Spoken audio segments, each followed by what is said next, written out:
Alors le greenwashing, c'est un procédé de marketing ou de relations publiques qui est utilisé par des organisations, n'importe quelle organisation, dans le but de se donner une image de responsabilité écologique, alors que en fait, cette organisation ne l'est pas du tout. Voilà. Alors nous, on va s'intéresser ici à la communication commerciale, le greenwashing dans cette communication. Donc ça va concerner toutes les entreprises qui utilisent des informations avec une présentation assez déformée ou erronée des faits et de la réalité, dans le seul but d'apparaître éco-responsable aux yeux d'un public qu'ils ont ciblé.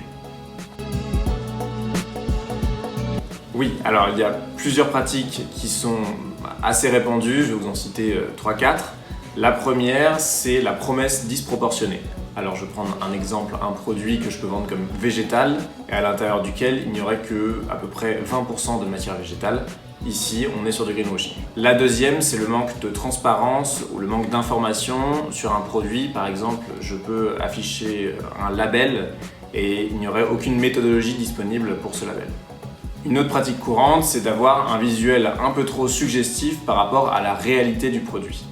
Donc je peux mettre en fond sur un packaging un milieu naturel, comme une cascade ou une forêt, alors que le milieu de production de cet objet ne correspond pas du tout au milieu qui est affiché. Et la dernière, ce qui est très utilisé en ce moment, c'est le fait d'utiliser des termes vagues, donc qui veulent absolument rien dire. Ça peut être vert ou naturel, ça peut aussi être des expressions comme bon pour la planète ou contribue à la protection de l'environnement. Voilà, j'ai cité quelques pratiques. Et le problème, c'est que les organisations, généralement, elles utilisent un espèce de combo de toutes ces pratiques. Donc là, on est sur du beau greenwashing. Oui, alors, sans les citer, il y a un fournisseur de gaz en bouteille qui avait annoncé dans sa communication que une bouteille achetée égale un geste pour la planète. Bon, là, évidemment, vous voyez bien qu'il y a un problème de terme avec geste pour la planète, qui ne correspond à aucune réalité, à aucun indicateur. Mais en plus de ça, juste à côté de cette phrase, ils avaient mis une planète bleue et verte avec une petite plante qui pousse juste au-dessus. Donc vous voyez bien qu'on est sur du beau greenwashing, surtout que c'est pour vendre du gaz qui est une énergie fortement carbonée.